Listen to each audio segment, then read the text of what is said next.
saya mau masuk muslim, saya sudah ikhlas, saya bilang gitu sama ibu itu dengan senang hati mau ajarin saya ngaji, mau ngajarin saya sampai sudah mantap ngaji, udah mantap sholatnya, nanti kita masuk Islam, maksudnya mengucapkan 2 kalimat syahadat gitu ya.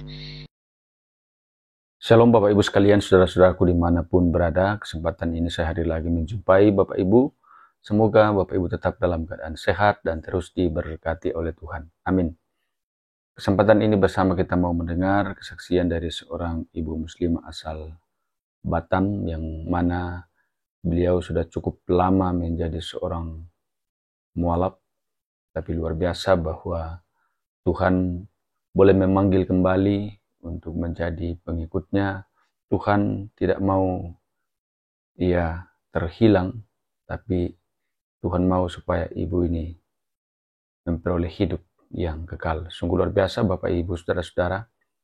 Ia kembali menyadari bahwa apa yang dia alami selama dia di agama seberang sesuatu yang sangat berbeda dengan kekristenan. Akhirnya dia putuskan untuk kembali terima Yesus sebagai Tuhan dan Juru Selamat.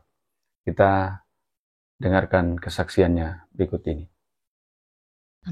Oke, saya memperkenalkan diri, nama saya Helen, saya tinggalnya di Batam, lahir di sini juga. Jadi kesaksian saya ini tentang Tuhan memanggil saya kembali gitu. Jadi saya seperti anak yang hilang, tapi Tuhan itu begitu setia, dia mengambil saya lagi karena saya tahu saya adalah anak yang sudah dipilih Tuhan kita Yesus, tapi saya melanggar atau saya kalau istilahnya itu mencari jati diri lagi keluar, padahal saya sudah tahu hidup saya itu sudah diselamatkan sama Yesus gitu. Oke, saya akan cerita. Jadi saya hidup tuh dari 6 bersaudara, saya anak ketiga. Kakak saya pertama perempuan, di atas saya itu anak kedua itu abang saya, terus saya anak ketiga, adik saya ada 2 perempuan, yang bungsu laki-laki. Eh, jadi saya itu hidup di keluarga yang sederhana ya. Papa mama saya Kristen dari lahir, jadi kita itu memang Kristen dari lahir. Di waktu saya kecil, ibu saya pernah cerita, waktu usia saya masih beberapa bulan gitu, saya pernah kena penyakit bronkitis. Lalu saya itu dibawa ke dokter. Dokter tuh sudah bilang udah nggak bisa lagi gitu, udah nggak bisa. Soalnya saya udah yang nafas saya itu udah ngos-ngosan gitu. Jadi di situ saya kata dokter sudah nggak bisa disembuhkan lagi gitu penyakit bronkitis itu gitu, karena sudah akut. Jadi ibu saya bawa saya dari rumah sakit. Banyak nih teman-temannya, tetangganya bilang bawa ke paranormal kayak dukun-dukun gitu ya. Tapi ibu saya itu punya iman. Dia tidak membawa saya ke dukun, tapi dia mengambil minyak goreng lalu diurutkan ke badan saya, lalu berdoa dalam nama Yesus, sembuhkan anak saya. Soalnya saya sudah yang kayak apa ya, kayak bengek-bengek gitu lah. Kalau bahasa di Melayunya bengek ya gitu apa. Sesak napasnya itu sudah yang napasnya udah tinggal satu-satu gitu. Jadi ibu saya itu berdoa dalam nama Yesus sembuhkan anak saya dengan minyak goreng gitu kan. Saya dipijitin seluruh dari atas kepala sampai kaki. Seketika itu saya udah bisa tidur dan nyenyak tuh dengan kuasa nama Tuhan Yesus ya. Deh, ibu saya pernah cerita seperti itu sama saya. Jadi waktu saya anak-anak tuh ibu suka cerita mama saya, kamu waktu kecil itu pernah mau mati gitu ceritanya. Terus kamu mama urutin dengan minyak goreng, kamu sembuh dalam nama Yesus gitu. Jadi itu waktu kecil ya ceritanya. Nah, waktu kecil itu saya ingat eh, papa mama saya itu ya orang tua yang sangat menyayangi anaknya. Eh, saya juga senang dengan keluarga saya, terutama papa saya yang sangat sayang sama saya. Ada anak saya di sini. Terus saya ingat waktu kecil itu saya bahagia banget karena waktu masa kanak-kanak saya itu ya keluarga saya kan keluarga utuh ya, keluarga yang ya papa mama tuh jarang lihat bertengkar tuh jarang. Kalaupun bertengkar nggak pernah yang heboh gitu. Tapi saya ingat sekali di usia saya 7 8 tahun SD ya. Di situ saya pernah disiksa papa saya. Ini waktu itu umur saya 7 8 tahun, emang sih mungkin masih anak-anak saya nggak tahu ya. Saya mau berangkat sekolah, saya ingat sekali saya mau berangkat sekolah, adik saya perempuan dia nggak punya baju. Saya nggak, maaf ya saya kalau ingat jadi itu saya mau menangis gitu. Jadi adik saya itu mau berangkat sekolah juga dengan saya sama adik-adik saya sama kakak saya. Saya ingat mama saya waktu saat itu dia lagi pulang kampung ke Sumatera ya. dia mau minjem baju saya ada 2 baju nih, aduh, saya punya baju seragam tuh ada 2. Jadi adik saya mau berangkat sekolah dia nggak punya baju, mungkin belum dikasih dari sekolah gitu kan, karena dia masih kelas 1 SD, saya kelas 3 SD. Jadi saat itu papa saya bilang gini, kamu pinjamin baju satu untuk adik kamu. Saya berikan satu baju, yang saya punya 2 baju. Saya berikan baju saya satu ke adik saya. Tapi adik saya itu mau yang saya pakai. Saya udah pakai baju seragam sekolah mau ke sekolah. Adik saya nggak mau saya berikan baju itu, tapi dia mau yang saya pakai gitu. Jadi saya nggak mau kasih. Saya nggak mau kasih. Papa saya bilang, kasih yang kamu pakai, kata papa saya. Saya bilang, nggak bisa, saya mau berangkat sekolah gitu.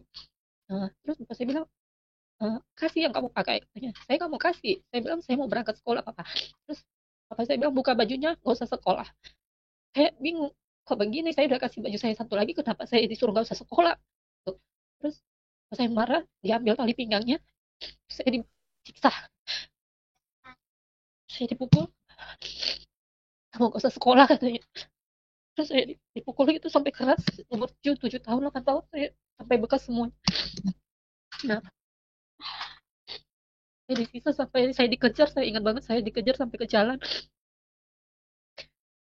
Saya lari ke jalan raya. Itu kan rumah saya tuh di halaman tuh turun tangga gitu ya.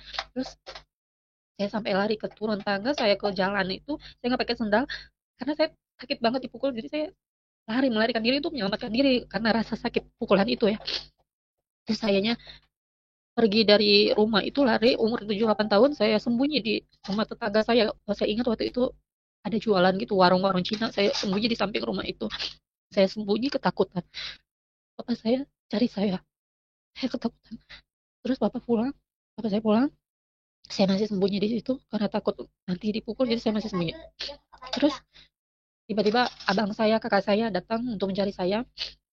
Dia mencari saya dan saya keluar dari persembunyian saya itu di warung itu. Saya naik dari warung itu ketemu kakak saya. Kata kakak saya sama bapak saya, kamu pulang, papa sudah cari gitu. Terus saya pulang ke rumah dengan naik tangga dari halaman itu. Bapak saya udah tunggu di teras rumah. Mungkin dia menyesal ya dengan perbuatannya, dengan emosinya.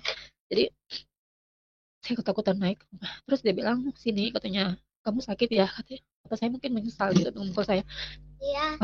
Kamu mana yang sakit? Saya tuh diobatin. Setelah itu saya diobatin, biru-biru saya tuh diobatin pakai balsem. Saya ingat ya. Iya. Terus saya menyadari papa saya udah menyesalinya dengan mukul saya itu, menyiksa saya. Dia udah menyesal. Papa saya udah menyesalinya. Dia mengobati saya dengan balsem, eh, dengan krim gitu. Terus dia bilang, maafin papa.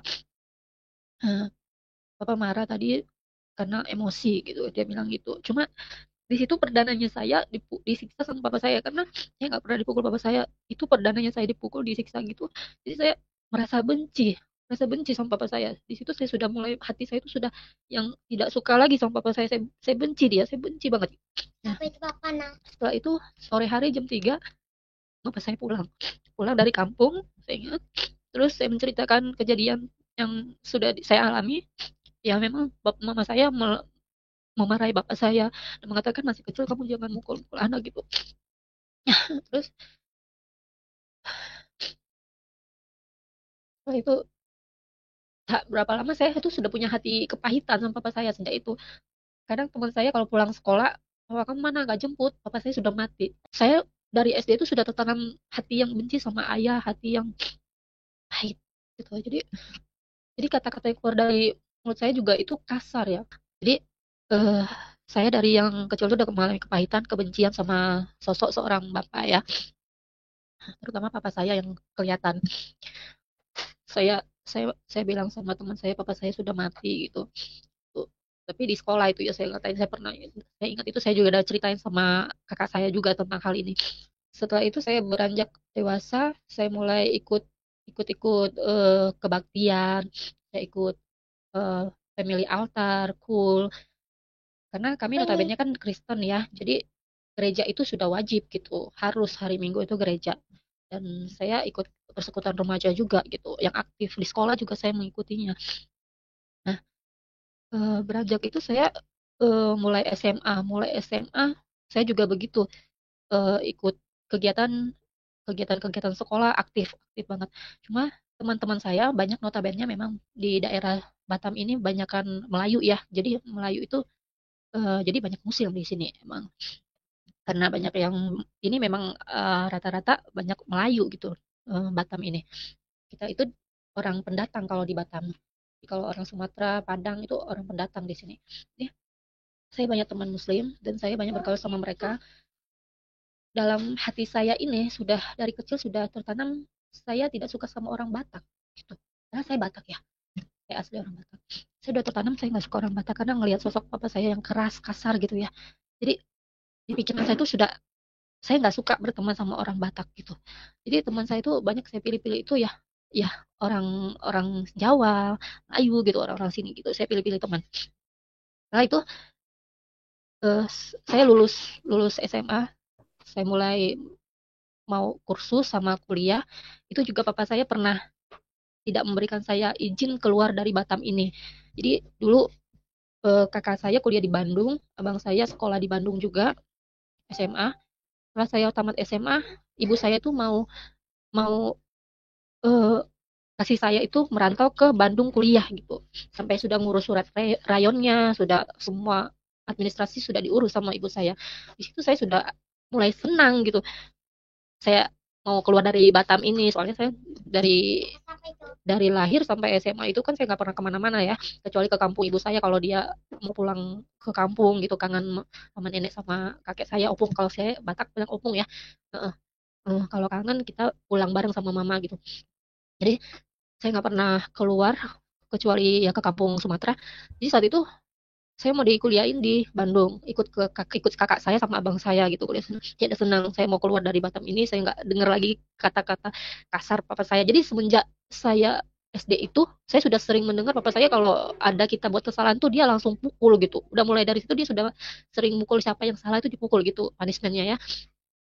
Jadi mungkin itu orang tua zaman dulu, jadi sistemnya tuh mukul anak kalau salah gitu kali ya. Nah, habis saya tamat SMA kembali lagi, saya mau dikirim ke Bandung sama ibu saya. Di situ papa saya nggak izinin saya. Jadi tadinya semuanya sudah diberesin semua sama ibu saya. Kata papa saya tidak boleh, kamu tidak boleh keluar dari Batam ini gitu. Kata papa saya. Jadi di situ saya makin benci. Saya pikir kok saya dibedain, kok saya nggak boleh gitu keluar. Kok saya di sini terus gitu, pikiran saya itu menurut pikiran saya sih waktu itu. Kenapa kakak saya diizinin keluar Batam sekolah, abang saya diizinin keluar Batam sekolah. Waktu SMA itu jadi saya tidak diizinkan untuk kuliah di luar kota Batam lagi sama ayah saya. Di situ saya ngerasa wah saya dibandingin gitu, saya dibedain gitu. Saya ngerasa kayak ya itu masih pemikiran anak muda ya. Jadi saya pakai pikiran saya dulu. Saya saya dibedain dari kakak abang saya gitu. Saya aja yang nggak dikasih keluar dari kota Batam ini gitu. Tapi ayah saya itu punya alasan gitu ya, punya alasan yang dia tidak mau ngasih tahu ke kita gitu, atau apalagi kita ini perempuan. Mungkin dia emang kayak saya itu diktator ya, kayak posesif orangnya, posesif untuk menjaga anak perempuan. Tapi saking posesifnya dia tidak tahu dengan caranya itu dia mungkin dirasa papa saya itu benar gitu, tapi yang kita rasakan sebagai anak perempuan terluka dengan yang keras begitu. Jadi saat itu saya marah lagi. Papa saya bilang kuliah di sini aja, katanya di sini banyak universitas juga. Waktu itu universitas di sini tidak terlalu banyak, tapi sudah mulai bermunculan di sini ya, mulai ada dan jurusan baru. Jadi saya disaranin kalau nggak salah itu papa saya bilang ambil jurusan bahasa Inggris aja gitu. Saya nggak mau. Waktu itu saya nggak mau. Saya mau bangkang ya, saya bilang gini. Nggak mau, saya nggak mau kuliah. Saya nggak mau kuliah lagi, saya bilang. Sama saya, jadi kamu mau apa? Kata bapak saya mau kerja aja. Gitu. Jadi habis lulus SMA sekolah, saya langsung kerja. Saya mandiri, saya kerja. Lalu saya masuk kuliah sendiri. Jadi saya kerja masuk kuliah sendiri dengan hasil kerja saya. Bapak saya waktu itu ya waktu itu tahun berapa, 2010 ya, 2010 ya saya mulai kuliah, ambil jurusan bimbingan konseling. Saya di situ ambil bimbingan konseling FKIP. Lalu pada waktu saya bergaul di kuliah itu juga teman-teman saya itu dominannya Muslim gitu, dominannya Muslim. Terus karena setiap hari kita berkumpul, setiap hari kita bergaul gitu ya. Apalagi kalau di kuliah itu kan ada jam-jam istirahat, sholat 5 waktu ya, biasanya ada sholat maghrib gitu, sholat zuhur ya gitu ya. Terus saya ikutin, jadi saya suka nemenin teman saya nih, suka nemenin mereka sholat gitu ya. Saya lihat, saya perhatiin gitu. Karena teman saya dari emang sekolah emang banyak muslim ya, dibandingin kita Kristen gitu. Saya lihat mereka cara sholat gitu. Di situ saya mulai tertarik gitu. Saya berpikir begini, ini agama muslim ini kalau berdoa suci banget gitu. Itu pikiran saya waktu saat itu. Mereka aja menghadap Tuhan harus cuci seluruh badan gitu ya, cuci muka, cuci semua telinga gitu. Terus pakaiannya yang tutup mukena ya, kalau gitu yang mukena tutup sampai bawah. Saya berpikir begitu. Setiap saya temenin teman saya sholat ke musola, di rumahnya juga kalau ada tugas-tugas kuliah gitu, saya ke rumahnya, saya perhatiin, saya sholat dulu ya katanya. Ya, saya sambil perhatiin, saya senyum-senyum. Kok suci banget gitu. Ada rasa begitu, saya berpikirnya.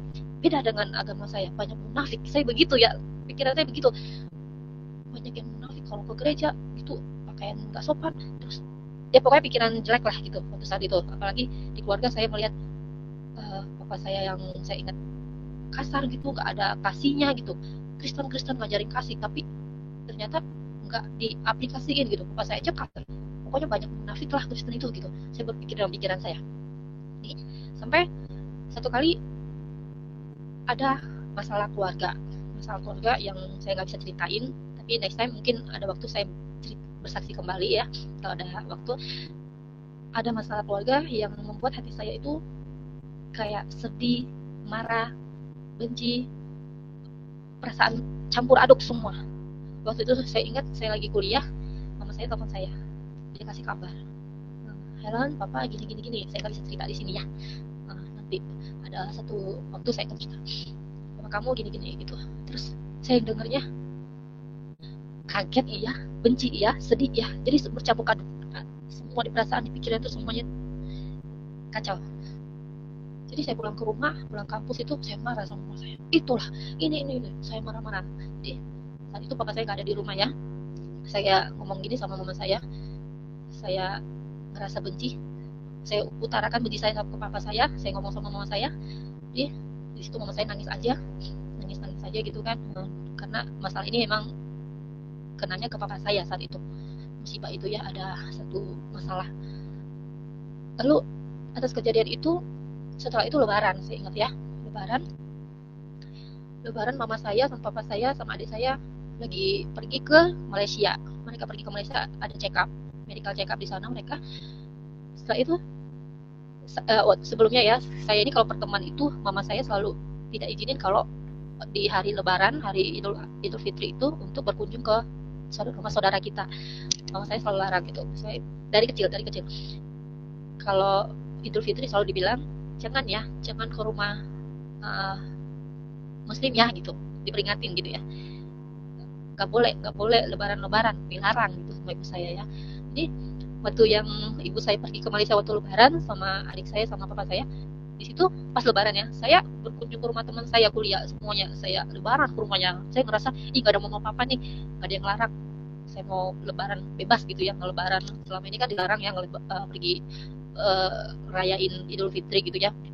Ini saya pergi lebaran sampai teman saya ada yang ngajak ke luar pulau. Jadi di Karimun ya, Pulau Karimun di sana di Tanjung Batu. Saya diajak ke sana. Saya diajak ke sana lebaran di rumah teman saya, nginep sehari. Nah, satu kali papa saya, mama saya, adik saya itu udah pulang dari Malaysia. Saya kira mereka nginepnya bisa 2-3 hari gitu kan. Gak taunya mereka lebih cepat pulangnya. Dan malam itu saya masih di pulau itu, ditelepon. Waduh, kok diteleponin dari Malaysia gitu kan. Gimana ini? Kok nyariin saya sih, pikir gitu kan. Bukannya lagi liburan sama lagi berobat di sana. Kok nelfon saya ketakutan. Soalnya saya nggak di rumah ya saat itu. Saya nggak di rumah, saya sama teman saya di Tanjung Batu. Jadi bapak saya telepon, mama saya telepon, saya nggak ngangkat, gak berani. Nanti kalau jangan-jangan udah di rumah mereka, jangan-jangan ditanyain gitu. Saya takut gitu, karena ketakutan saya itu besar. Saya takut di suara papa saya takut disiksa papa saya, itu aja pikiran saya. Jadi saya nggak ngangkat itu telepon. Sudah itu, keesokannya itu teman saya telepon, teman kuliah telepon saya, dia bilang, Helen, apa kamu nyariin kamu, katanya, nyariin kamu sampai ke rumah dosen, sampai ditanyain, sampai di semua teman-teman ditanyain, katanya, rumah dosen sampai didatengin. Kaget saya, ngapain ke rumah dosen, kataku. Iya, dia pikir kamu di sana, katanya, soalnya kan kamu sering rapat-rapat sama dosen, katanya. Terus, ngapain pula mama saya nyari-nyari papa saya ke sana gitu kan, buat malu aja, kayak saya sampai kayak gitu pikiran saya. Buat malu saya gitu, ngapain kayak anak kecil saya dicari-cari sampai ke rumah dosen gitu, kan saya malu dicariin kayak anak kecil kayak gitu. Terus ke rumah teman-teman saya ditanyain, saya takut pulang. Jadi saat itu perasaan saya itu saya takut pulang. Saya ingat-ingat semuanya tentang papa saya yang suka pukul keras kasar gitu dari saya kecil. Sebelumnya saya sebelumnya ada flashback waktu saya baru tamat SMA, saya juga pernah disiksa. Waktu itu udah remaja ya, sudah usia 18 tahun saat itu. Saya juga pernah dipukul sama papa saya. Saat itu saya pulang kursus bahasa Inggris. Jadi emang kesalahan saya waktu itu nggak kursus karena teman saya ada yang ulang tahun, saya ke rumah dia gitu. Pas saya pulang ke rumah, papa saya bilang, kamu nggak kursus ya? Kursus papa, emang salah saya bohong sama papa saya bilang saya kursus. Terus papa saya bilang, nggak, kamu tadi saat papa jemput kamu nggak ada di tempat kursus, katanya. Terus saya bilang, oh iya tadi mati lampu, jadi saya pergi ke rumah ulang tahun teman saya gitu. Dia nggak percaya, katanya. Saya itu dipukul juga, itu umur saya 18 tahun, diambil tali pinggang lagi, saya dijambak gitu di depan adik-adik saya dijambak rambutnya, dipukul pakai tali pinggangnya, dipukul tuh sampai bekas-bekas itu biru-biru sedih. Di situ juga saya ngerasain kesakitan. Jadi saya udah sering disiksa gitu ya. Jadi badan saya ini udah kayak, kalau dibilang apa, kepahitan. Jadinya kayak kebencian, kepahitan yang keluar dari hati saya, pikiran saya mengenai papa saya. Jadi kita kembali lagi waktu yang saya kuliah, waktu di saat papa mama saya pulang dari Malaysia ngecek saya nggak di rumah, saya dicari di rumah dosen, dicari di rumah teman-teman, itu udah marah, nelfonnya juga nadanya udah marah. Saya berpikir, aduh, ini saya perdana nggak pulang, terus ini juga saya lebaran gitu, padahal kan kita dilarang gitu berlebaran gitu. Jadi udah saya berpikir ini saya mati gitu, bukan disisal lagi, ini kayaknya saya mati nanti, kayaknya digantung dia apa gitu kan dengan papa saya. Jadi saya bersikeras nggak mau pulang. Di pikiran saya nggak mau pulang, saya nggak mau pulang lagi ke rumah itu gitu, nggak mau pulang gitu. Teman saya ini yang sama saya ke pulang itu sudah pulang ke Batam, kita sama-sama pulang ke Batam berdua.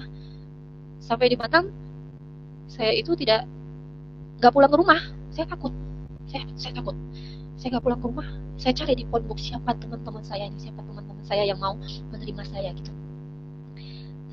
Satu kali saya buka, saya lihat nama teman saya waktu di tempat kerja dulu, mantan teman saya di office dulu ya.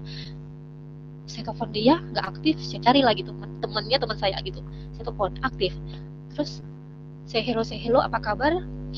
Dia bilang ini, kamu kenapa nggak lebaran ke rumah saya? Dia pas nanya gitu, pikiran saya, kebetulan nih saya nggak mau pulang, saya mau nginep rumah dia aja gitu kan, saya mau nginep rumah dia aja, saya nggak berani pulang gitu.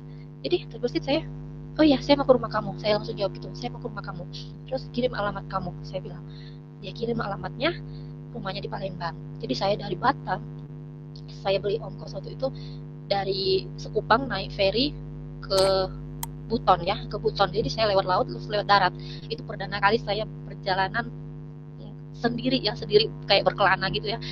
Jadi saya itu dari Buton itu saya naik bus, saya ke Palembang. Jadi bisa ya, itu perdana dan saya ya memang di perjalanan saya itu ada berdoa, tapi saya nggak nyebut nama Tuhan Yesus lagi. Saya berdoanya tuh, Tuhan jagai saya, lindungi saya, tunjukkan saya jalan, itu aja.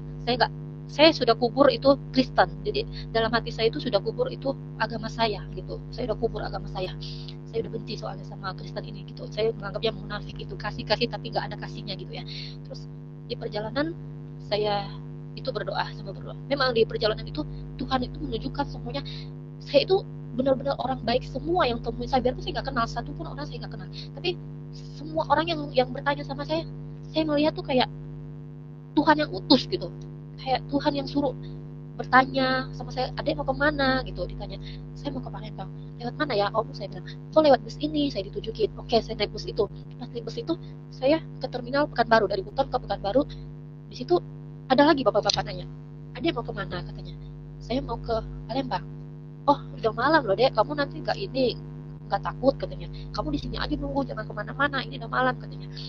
Terus pokoknya semua itu yang bertanya sama saya itu orang-orangnya kayak pada perhatian, kayak seorang bapak yang mengasihi anaknya. Saya sampai begini melihat bapak-bapak itu bertanya begitu, seandainya bapak saya begini lembutnya gitu, mengasihi anaknya kayak nanyanya begitu gitu, alangkah ademnya hati saya gitu, tidak akan berbuat seperti ini gitu, saya tidak akan keluar dari rumah gitu.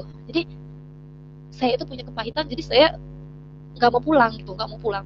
Nah, di perjalanan itu saya berpikir, saya ke rumah teman saya ini ngapain ya gitu. Kalau lebaran sehari dari Palembang pulang lagi ke Batam, saya harus ke rumah itu lagi, tambah parah lagi gitu kan.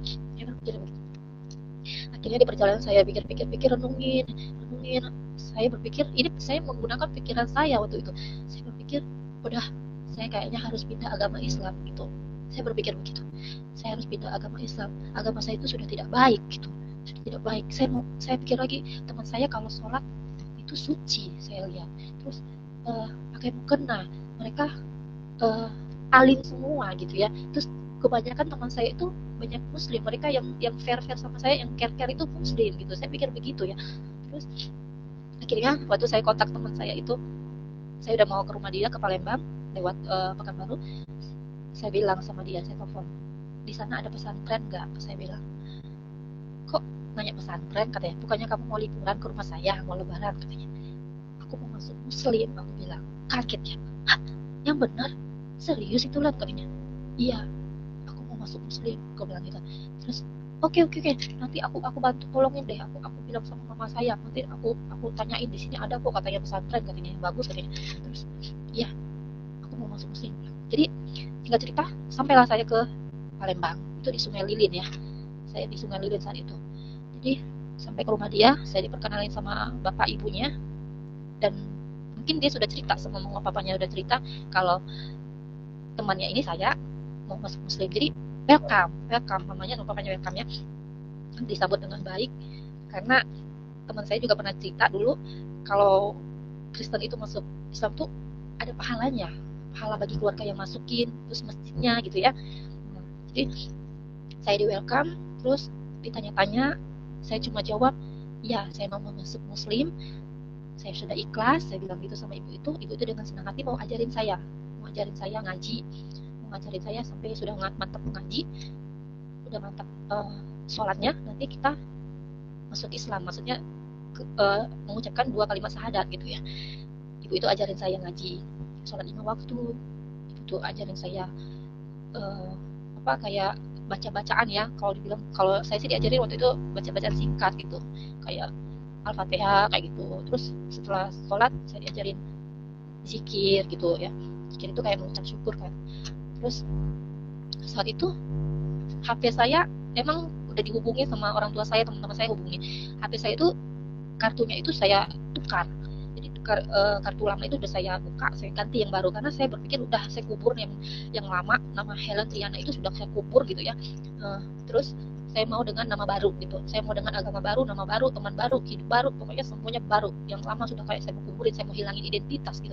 Saya udah mau hilangin identitas saya yang lama itu, saya udah mau kubur, saya nggak mau lagi hidup dengan hidup yang keluarga saya yang lama gitu, saya mau keluarga baru gitu. Di situ emang welcome keluarganya, ya baik ya ibu itu.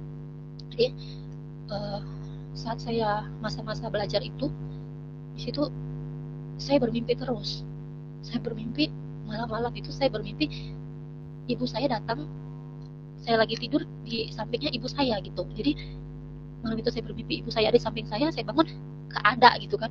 Jadi saya kayak tersendak gitu pas bangun, hanya mimpi, udah gitu kan. Jadi malam kedua lagi mimpi lagi saya mimpi ibu saya lagi. Malam kedua itu, jadi saya mimpi saya lagi sekolah, orang tua saya nemenin saya, ibu saya digandeng tangan saya, dipegang, nggak boleh kemana-mana, kamu harus di samping ibu katanya. Jadi mimpi saya itu begitu, dipegangin sama ibu saya terus gitu, pulang sekolah ditungguin di sekolah, terus sampai pulang digandeng gitu. Jadi mimpi saya gitu, pas bangun hanya mimpi gitu. Jadi saya mimpi mama saya terus gitu.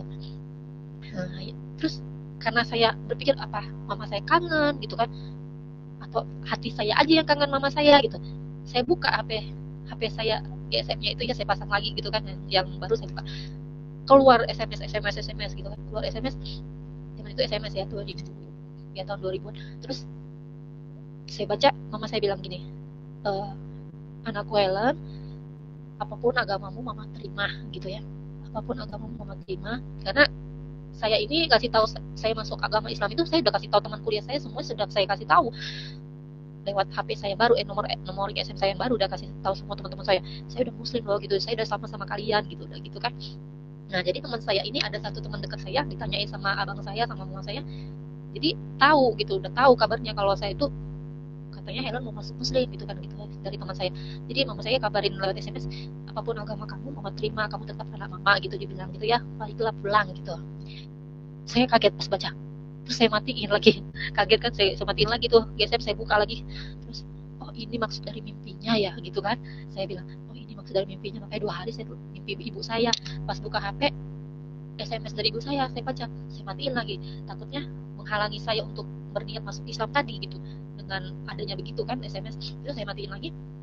Terus saya mendesak sama ibu itu jadinya, bu kapan, saya bilang, itu saya udah kayak keluarga jadinya ya di situ ya, keluarga ibu tuh welcome banget gitu keluarganya. Kapan bu saya masuk Islamnya, saya bilang sama dia. Tunggu ya Helen ya, katanya tunggu ya. Ibu tuh kebetulan dia kerja ya, dia kerja di lurah, terus sibuk jadinya, dia kerja pulang kerja ngurusin jualan, berdagang juga ibu tuh. Jadi nanti ya Helen gitu. Nah satu kali waktunya besok kita mau mengucapkan kalimat syahadat, jadi dibawa ke KUA waktu itu, dibilang ibu itu, bulan besok ya kita ke KUA-nya ya, di situ katanya.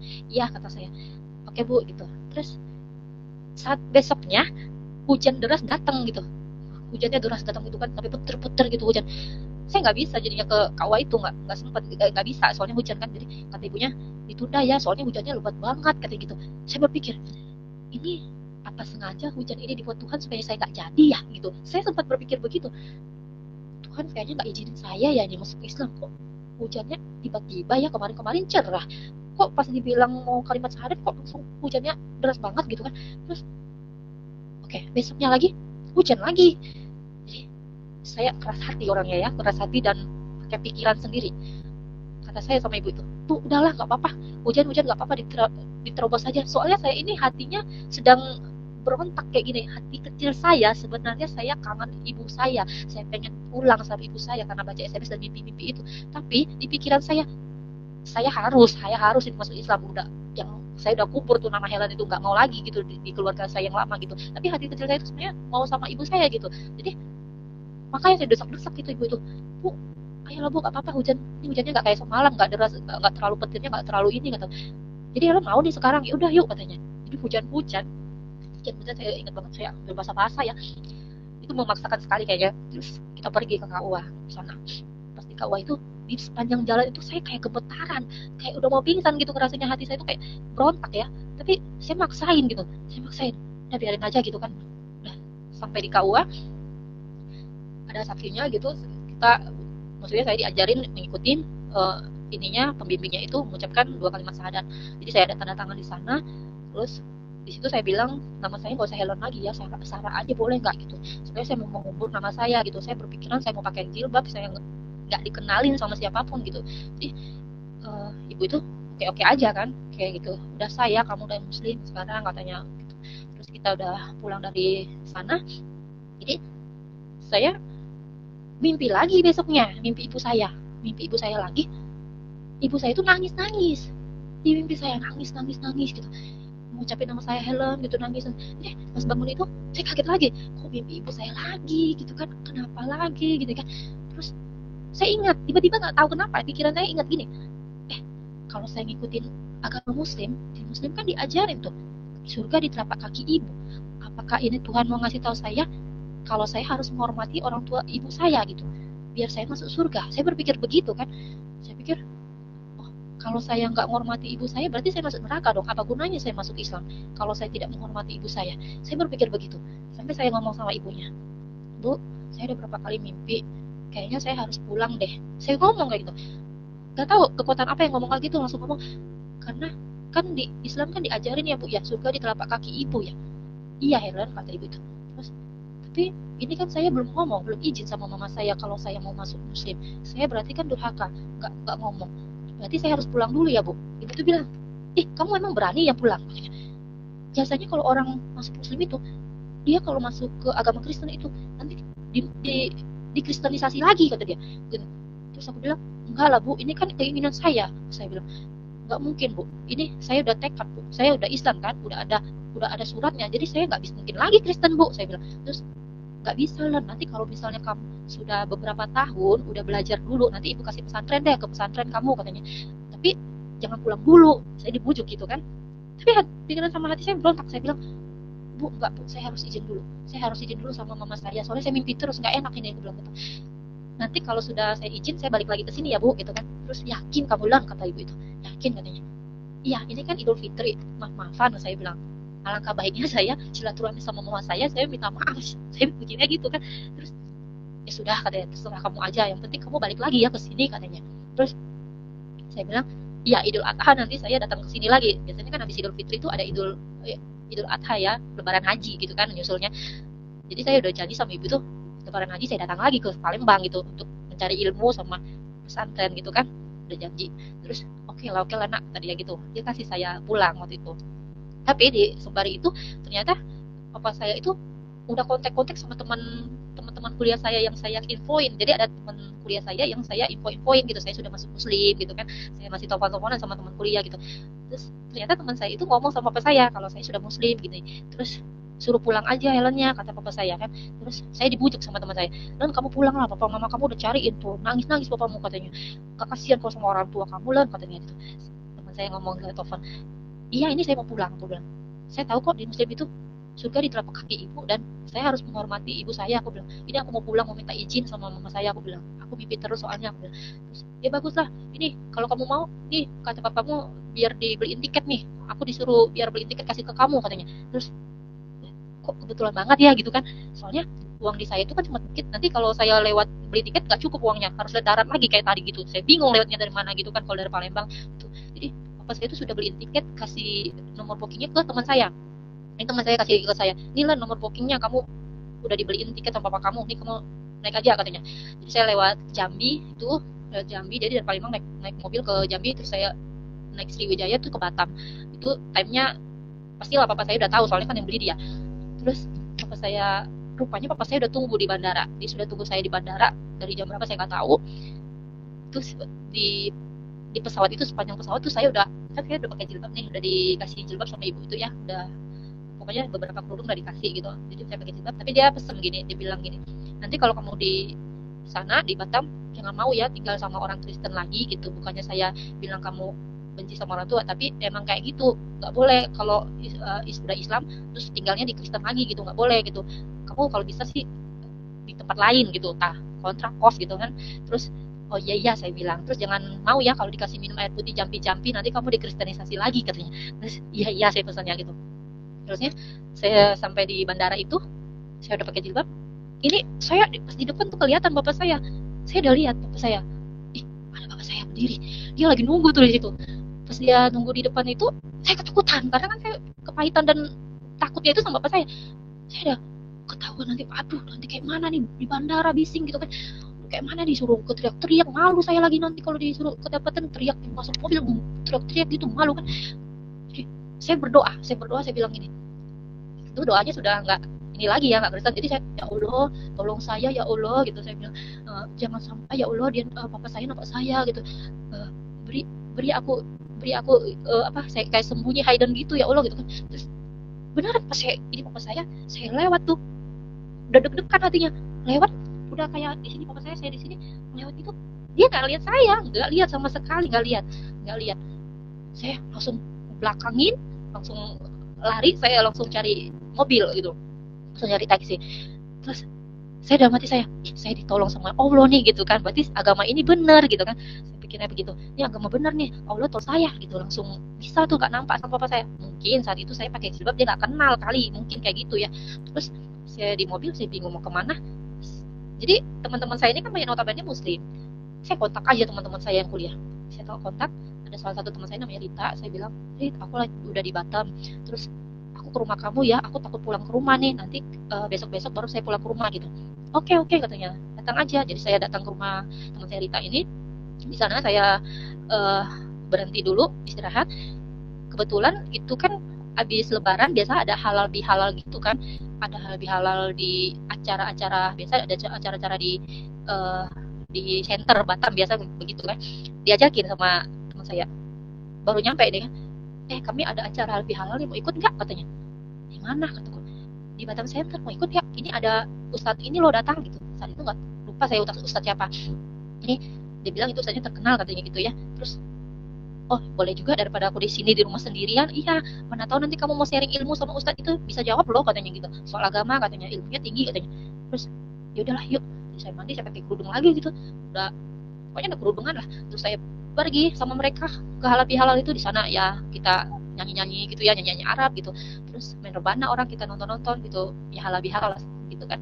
Terus pulang dari situ, kembali lagi dengan masalah saya mau pulang ke rumah. Saya bingung, saya kontak-kontak teman saya yang muslim di Batam. Terus kata teman saya salah satu, kasih saran gitu, kamu berani emang kalau ke rumah, kalau enggak kamu mati loh nanti. Biasanya kalau anak yang masuk nyebrang dari Kristen ke Islam itu biasanya mualaf itu, mereka itu benci loh kata dia. Jadi saya dikasih tahu gitu, waduh, ya juga ya, bapak saya kan orangnya pemarah, nanti kalau dibenci gimana ya, nanti saya dibantai lagi, disiksa lagi gitu. Jadi takut, saya jadi takutin gitu. Terus tapi dibilang begini, tapi di agama kami, kalau kalian mati, kita matinya itu dibunuh karena agama katanya, itu matinya masuk surga loh, dia bilang. Itu namanya mati syahid katanya, karena kita mati membela agama kita katanya. Terus, oh ya gitu ya kataku. Iya katanya. Jadi saya kayak kayak orang yang baru baru belajar, terus dikasih tahu apa aja gitu, ikut aja. Terus oke, saya akan jalanin ini, apapun nanti besok kejadiannya, ataupun saya mati di tangan papa saya siap. Itu saya siap untuk saya mati untuk agama saya yang baru, yaitu untuk Allah dan Muhammad. Itu saat itu ya, belum tobat. Jadi besoknya saya berpikir, gimana saya pergi sendiri, masih takut.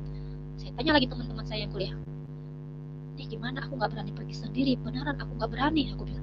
Terus kamu ada nggak ibu kamu, teman-teman teman-teman biasanya kalau di muslim pengajian ya gitu, teman-teman pengajiannya mau nolong saya, jadi saya minta bantuan nih, saya mau minta bantuan karena nggak berani sendiri. Saya bilang, ada nggak teman-teman ibu kamu pengajian yang mau menolong saya, bantu bawa saya supaya saya ada pegangan yang kuat untuk mempertahankan agama ini, saya bilang gitu.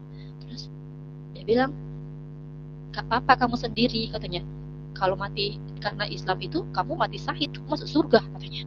Waduh, saya ditunjuk supaya mati nih berarti kan. Terus saya pikiran saya, aduh nggak berani.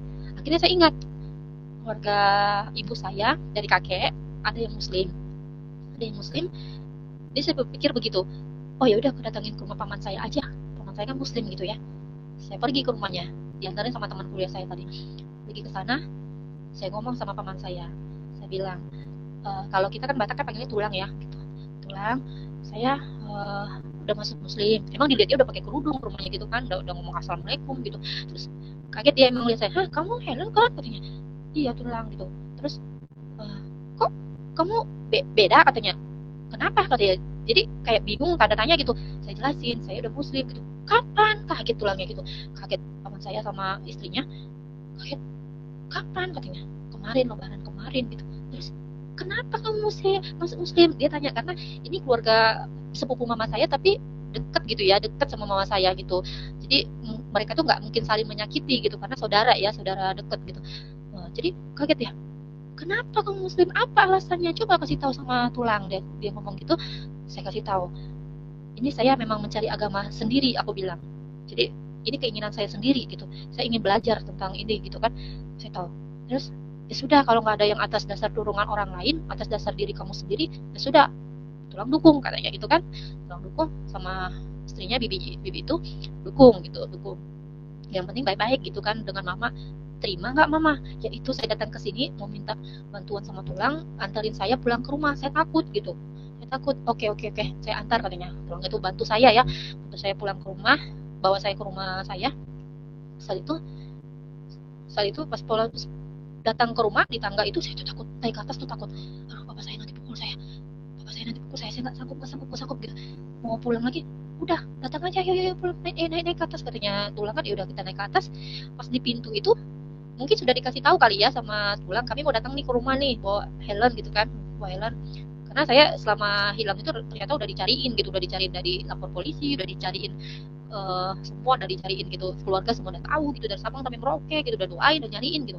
Jadi salah satunya keluarga pamanku mungkin udah tahu gitu, jadi dikabarin kalau Helen tuh di rumah saya mau pulang gitu, kalian jangan marahin dia ya gitu, dia takut pulang ternyata gitu. Terus akhirnya si tulang ini bawa saya ke rumah mama papa saya. Pas di pintu itu saya udah pakai jilbab di pintu, mama saya kayak sedih nangis halus dada, saya ngeliatnya begitu ya. Terus masuklah gitu kata mama saya, masuk, saya duduk, itu depan saya papa saya, pas di depan saya muka papa saya, karena saya ingat kemarin waktu saya datang saya lihat dia, saya takut kan, saya lari. Nah itu saya lihat papa saya, dalam hati saya gak sanggup kan ngelihatnya, kayak takut kayak apa gitu. Terus mama saya bilang, kenapa kamu masuk Islam? Gak apa-apa katanya, ini kami keluarga kok, ini tulangmu ini kami baik-baik katanya gitu, dari kecil baik-baik, jadi gak usah takut ya, kamu mau agama apapun mama terima, kamu tetap anak mama gitu, bukan orang lain, kamu tinggal di sini aja. Itu ucapan seorang ibu ya, yang lembut halus gitu. Terus abang saya marah, abang saya marah, dia ke dapur. Saya ingat karena saya pakai jilbab di situ ya, saya udah pakai jilbab. Dia ke dapur, saya dengar dia tuh mau ambil pisau, udah bunyi itu pisau di belakang tuh, udah pengen gorok saya gitu, udah kayaknya udah benci banget lihat saya gitu kan, katanya saya didoktrin, saya dihipnotis gitu ya. Kamu dimasukin jin-jin kerasukan setan tahapan itulah dia ngomongnya. Terus dia ke belakang mau ambil pisau gitu, terus dilarang sama orang di situ, ada beberapa saya nggak lupa siapa aja, dilarang gitu, dilerai, ditangkap tangannya gitu, jadi nggak dapat pisau itu. Datangnya saya lagi duduk begini, lagi duduk, terus dibilang minum ini katanya, diambil air putih, disuruhnya saya minum air putih itu sama bang saya itu kan, minum ini katanya, kalau kamu berani minum ini katanya. Saya bingung kenapa disuruh minum air putih, saya ingat kata ibu itu jangan minum air yang dikasih agama Kristen itu, nanti kamu dikasih campi-campi kristenisasi lagi katanya gitu. Jadi saya nggak mau minum. Saya bilang enggak, saya nggak mau minum, bilang gitu. Minum, aku bilang minum, nggak mau minum, saya. Dia marah, ngeliat dia marahnya makin naik gitu. Papa saya bilangin depan saya, udah usir aja dari rumah ini katanya, gak aku anggap kamu anak katanya, keluar kamu dari rumah ini. Papa saya gitu dengan matanya yang besar, terus nunjuk saya gitu kan, keluar kamu dari sini katanya, gak aku anggap kamu anak lagi katanya, keluar katanya. Saya makin keras hatinya ngelihat papa saya gitu, kayak udah kayak kesetanan gitu. Jadi saya ngelihat natap dia udah kayak gimana ya, kayak benci, tambah benci, besar bencinya lagi, tambah kepahitan. Jadi saya pusingin hati saya gini, saya hela napas. Terus abang saya dari belakang narik kerudung saya, ditarik gini sama abang saya, dicekek kan namanya kalau kerudung begini, jadi ditarik dua gini kan, kecekek di sini, kecekek di situ, ditariknya gini, udah kayak gini-gini, dicekek sama ditarik sama abang saya, mungkin dia mau masuk buka tapi karena kesilang jadi kecekek gitu, kecekek. Dia udah kayak gini. Saya udah lihat di pintu itu ada cahaya putih. Saya ngelihat ada di pintu cahaya putih lagi menadakan tangan begini gitu. Saya lihat itu. Saya lihat di pintu itu cahaya putih dan menadakan tangan. Tapi saya keras hati. Saya bilang gini, ya Allah Muhammad tolong saya bilang. Karena saya bersikeras saya udah muslim gitu ya. Ya Allah Muhammad tolong saya, ya Allah Muhammad tolong saya. Jadi saya berpikir ya udah saya mati, ini mati syahid, mati membela agama saya gitu. Seperti itu berpikirnya. Terus pas dia ngomong gitu, beneran ini saya udah ada napas gini, udah kecekek. Saya bingung mau jemput siapa lagi minta tolong gitu.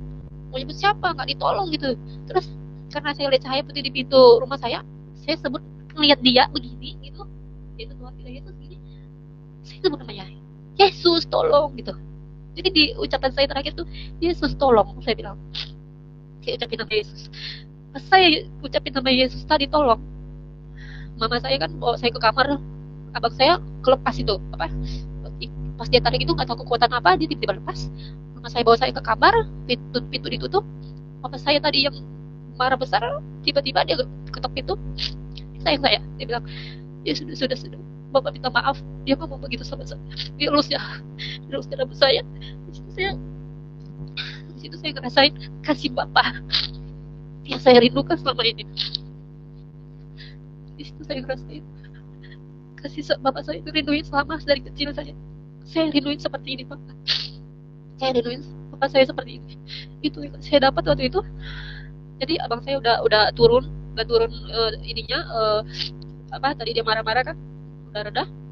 Bapak saya juga dengan lembut, udah bapak terima kamu ya, katanya kamu di sini aja, jangan kemana-mana katanya. Bapak saya juga, kamu masih anak aku, anak mama sampai kapanpun katanya, mau apapun kamu masih anak mama katanya. Di situ saya diterima, kamu tetap di rumah, mau apapun agamamu mama terima katanya. Terus saya udah reda, saya dikasih sama keluarga saya lagi. Di situ saya eh, kayak merenung ya. Jadi saya di situ merenung, saya mencari lagi siapa Tuhan aku gitu. Beberapa hari saya berdoa, saya nggak pakai jilbab lagi di situ ya, karena udah keluarga besar saya gitu, jadi saya menghargai, nggak mungkin saya pakai jilbab. Terus saya juga lagi berdoa juga mencari tahu Tuhan yang benar itu siapa gitu. Tuhan yang benar itu siapa, saya berdoa terus di kamar sampai saya nggak mau keluar kemana-mana. Kadang nggak mau makan, mau doa puasa, saya berniat mau doa puasa, mau cari tahu Tuhan itu siapa, Tuhan sebenarnya itu Tuhan yang mana gitu. Jadi saya berdoa, satu kali mama saya rupanya sudah kontak Bapak Gembala, yaitu saya kan ibadahnya di karismatik GBI. Jadi dia sudah kontak Bapak Gembala untuk datang berdoa di rumah setelah saya pulang. Jadi kayak menerima kepulangan anak kembali gitu, menyambut anak kembali. Jadi dan buat jadwal datang ke rumah. Nah, satu kali di jalan Bapak Gembala ini namanya Pendeta Pilemon ya, dia berpesan sama kakak pembina saya ada namanya kakak pembina FA, berpesan di mobil itu. Pada saat itu dia bilang gini, Emma, nanti kamu bilang ya sama adiknya Helen siapin baskom sama air gitu. Jadi itu pesannya sama kakak pembina saya FA.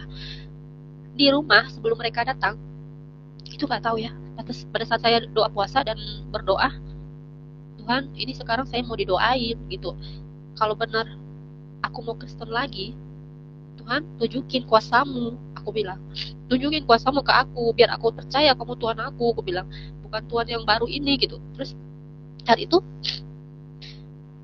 aku berpikir, atau pikiran aku begini, aku udah berdosa, aku sudah durhaka sama kedua orang tua, aku pengen banget, kerinduan hati, pengen banget membasuh kaki kedua orang tua saya dengan air. Aku basuh seperti Maria Magdalena membasuh kaki Yesus yang perempuan berdosa gitu kan. Aku mau seperti itu gitu, mau kembali ke orang tuaku gitu. Jadi aku berpikir begitu sebelum datang Bapak Gembala tadi. Nah, setelah mereka sampai ke rumah mau kebaktian, nah kakak pembina saya ini ngomong sama saya, bisikin, Len, tolong dong siapin baskom sama air, suruh adekmu gitu kan, ini besar Pak Pendeta katanya. Terus aku berpikir, lah sebelum mereka datang aku juga sudah berpikir aku mau membasuh kaki kedua orang tuaku gitu, kok sama sih pesannya gitu kan. Padahal aku di rumah, mereka lagi di luar gitu, kok pesannya sama, aku yang ini kok langsung kok bisa klop gitu kan. Jadi situ aku bilang, oh benar kok Tuhan, kau tahu kok apa yang kuinginin dalam hati, kau tahu, aku bilang. Terus akhirnya kita disediain baskom itu, dan ternyata Bapak Gembala itu mengatakan begini, sekarang anak-anak duduk di kursi, papa mamanya membasuh kaki anak-anaknya. Di situ kayak, dahsyat sekali kok. Gak mungkin aku yang berdosa nih, kok mama papa aku yang basuh kaki kami gitu kan, gak mungkin. Harusnya kan anak-anak yang basuh kaki orang tuanya gitu, saya berpikir gitu. Tapi enggak, itu lewat Bapak Gembala Tuhan punya informasi supaya orang tua saya membasuh kaki kami duluan, baru kami membasuh kaki orang tua. Jadi gitu. Pada saat orang tua saya, bapak mau saya basuh kaki saya terisak nangis terus, kayak ada curahan Roh Kudus kayak mengalir dingin, terus kayak menyesali semua perbuatan saya minta ampun Tuhan gitu. Saya mengasihi mama saya, bapak saya Tuhan gitu. Di situ mengalir Roh Kudus ya. Terus di saat itu barulah kita anak-anaknya membasuh kaki kedua orang tua dan minta maaf atas perbuatan dan kedurhakaan saya gitu. Jadi itu Tuhan beresin semua, hati anak kembali ke bapak, hati bapak kembali ke anak. Jadi apa yang saya rasakan dulu, kepahitan, kebencian ke bapak saya, di saat itu sudah beres semuanya. Jadi Tuhan ngerancang skenario itu di hidup saya itu begitu panjang sampai saya melalui itu semua. Dia melihatkan perbuatan ajaib dia lewat saya. Jadi kalau nggak begitu mungkin saya selama ini masih yang ya Kristen gitu aja, KTP gitu, nggak ada imannya gitu ya, gereja gitu, tapi nggak ada iman gitu. Banyak ya Kristen juga begitu kan, yang gereja tapi ya nggak mengimani gitu. Jadi sekarang saya benar-benar kuat gitu di dalam iman percaya saya, dan saya baca juga itu di Maleakhi 4 ayat 6, hati bapa kembali pada anak dan hati anak kembali pada bapa. Maka ia akan membuat hati bapa-bapa berbalik kepada anak-anaknya dan hati anak-anak kepada bapa-bapanya, supaya jangan aku datang memukul kamu sehingga musnah gitu ya. Jadi Tuhan itu membereskan hati bapa ke anaknya itu gitu dahsyat gitu lewat saya ya. Dan ini juga jadi waktu saya dibaptis juga, ayat firman saya itu kan Hosea 6 ayat 6. Nah, bunyinya begini, sebab aku menyukai kasih setia dan bukan korban sembelihan, dan menyukai pengenalan akan Allah lebih daripada korban-korban bakaran. Jadi itu ayat baptis saya. Itu saya baca lagi, saya renungi lagi. Oh iya benar Tuhan, Kau cuma mau dari aku tuh setia, obey, taat. Gak ada yang lain. Kamu selalu di samping aku Tuhan. Ternyata aku yang menyimpang, aku yang berkhianat samamu. Jadi aku sudah remind gitu ya, udah